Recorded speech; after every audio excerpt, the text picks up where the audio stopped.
pertama itu adalah teks cerita sejarah tentang Sultan Hasanuddin atau yang dijuluki dengan ayam jantan dari timur. Ia lahir pada tanggal 12 Januari tahun 1631 dan wafat pada tanggal 12 Juni tahun 1670. Ia adalah seorang Sultan Goa ke-16 dan pahlawan nasional yang terlahir dengan nama Muhammad Bakir I Malombasi Daeng Matawang Karaeng Bonto Mangape. Setelah naik tahta, ia digelar dengan Sultan Hasanuddin. Setelah meninggal, ia digelar dengan Tumenanga Ribala Pangkana. Dengan kegigihannya melawan Belanda, ia dijuluki The Hanjes van het Oosten oleh Belanda, yang artinya ayam jantan dari timur. Ia dimakamkan di Katangka, Kabupaten Goa. Ia diangkat menjadi pahlawan nasional dengan surat keputusan Presiden nomor 87-TK-1973 pada tanggal 6 November. Sebelum ia meninggal, ia memiliki beberapa perjuangan, yakni yang pertama perang melawan VOC pada tahun 1666 sampai dengan 1669, yakni memimpin perlawanan terhadap penjajahan Belanda. Terus yang kedua itu adalah pertempuran di Benteng Somba Opu, yakni mengalahkan pasukan VOC. Dan yang ketiga adalah perundingan damai pada tahun 1669, yakni menandatangani perjanjian damai dengan VOC. Setelah ia meninggal, ia memiliki beberapa peninggalan dan warisan. Peninggalan yang pertama adalah ia membangun benteng pertahanan terkuat di Sulawesi, yakni Benteng Somba Opu. Yang kedua, meningkatkan perdagangan dan pelayaran. Dan yang ketiga, melestarikan tradisi dan adat istiadat Makassar. Terus untuk warisannya, yang pertama dijuluki sebagai pahlawan nasional Indonesia pada tahun 1973. Yang kedua, memiliki simbol keberanian guna menginspirasi perjuangan kemerdekaan. Dan yang ketiga itu, ia memiliki nama kapal perang, yakni KRI Sultan Hasanuddin. Nah, pada infografik di samping menggunakan warna yang sangat menarik, yakni kombinasi warna merah, kuning, dan emas, sehingga mencerminkan semangat perjuangan kemerdekaan. Dan untuk gambar di samping, gambar Bapak Sultan Hasanuddin itu memiliki nilai estetis dan memiliki gaya atau penggabungan gaya yang modern dan klasik. Nah, untuk karakternya dilihat dari gambar di samping, terlihat mencerminkan keberanian dan kesabaran sehingga menampilkan kesan yang kuat dan berwibawa. Untuk tulisannya sangat jelas dan keterbacaannya mudah dibaca dan mudah dipahami. Baik, untuk teks kedua yang akan saya bahas adalah tentang teks prosedur kompleks, yakni pembuatan surat berita acara kehilangan atau yang disebut dengan SBAK di kantor polisi setempat.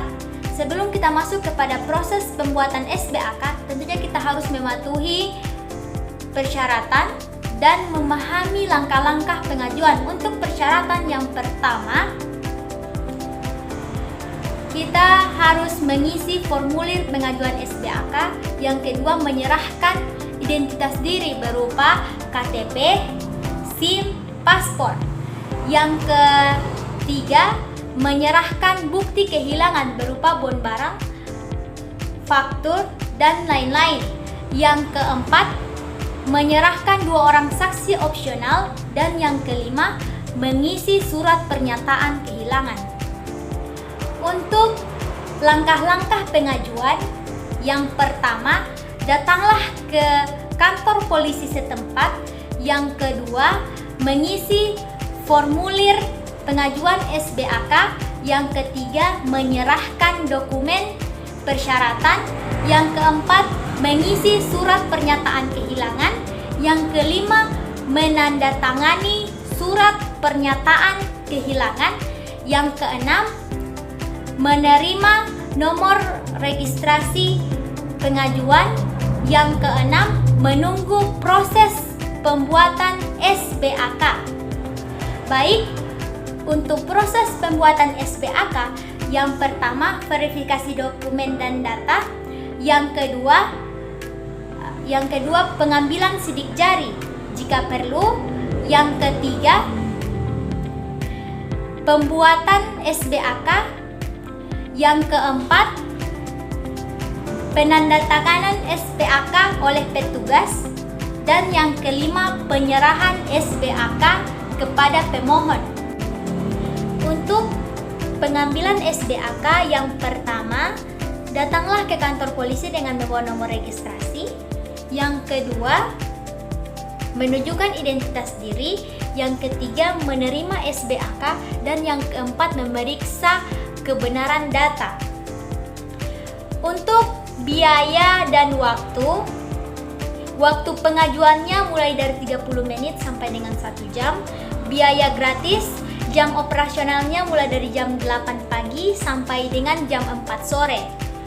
Untuk pembuatan surat berita acara kehilangan memiliki beberapa sumber resmi, yakni yang pertama, Peraturan Kepolisian Nomor 14 Tahun 2015.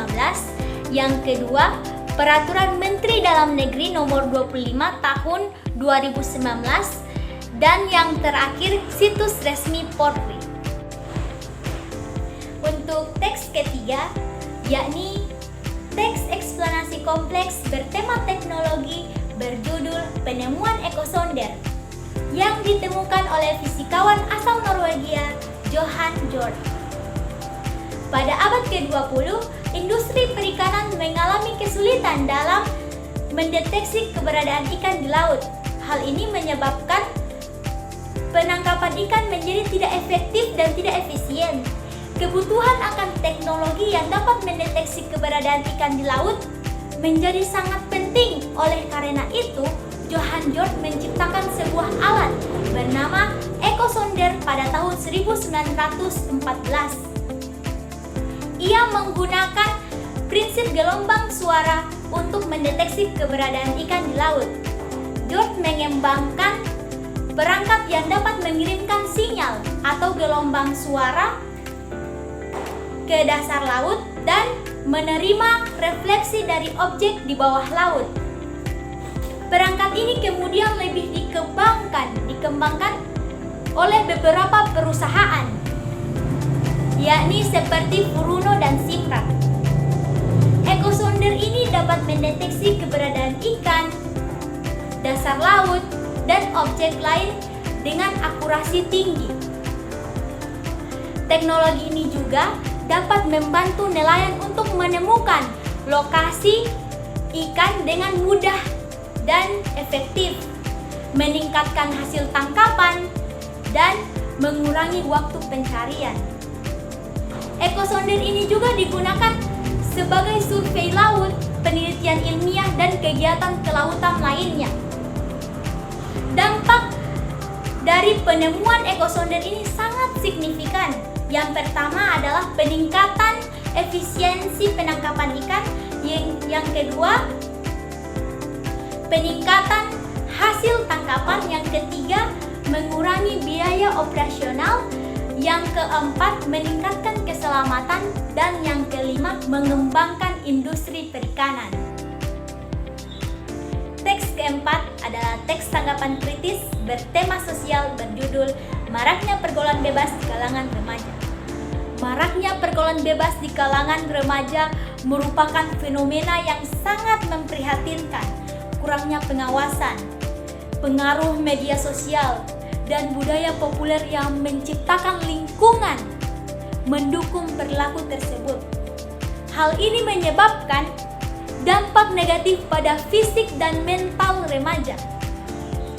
Menurut survei di berbagai kota di Indonesia, terdapat 20-30% remaja pernah melakukan hubungan seks. Menurut BKKBN, terdapat 50% remaja perempuan kehilangan keperawanannya. Dan menurut BKKBN juga, remaja 16 sampai usia 17 tahun terjerumus dalam pergaulan bebas. Untuk mengatasi masalah ini, kita memerlukan peran masyarakat, pemerintah, dan lembaga pendidikan untuk memberikan pendidikan seksualitas yang memadai, pendidikan moral, program pencegahan dan layanan kesehatan yang terjangkau bagi remaja, serta perlu adanya perubahan paradigma memandang pergaulan bebas sebagai masalah kesehatan dan keselamatan remaja. Oleh karena itu, peran aktif orang tua, pendidik, dan pemerintah untuk menciptakan lingkungan yang aman dan mendukung bagi para remaja. Saya yakin dengan upaya ini kita dapat melahirkan generasi yang cerdas dan bertanggung jawab.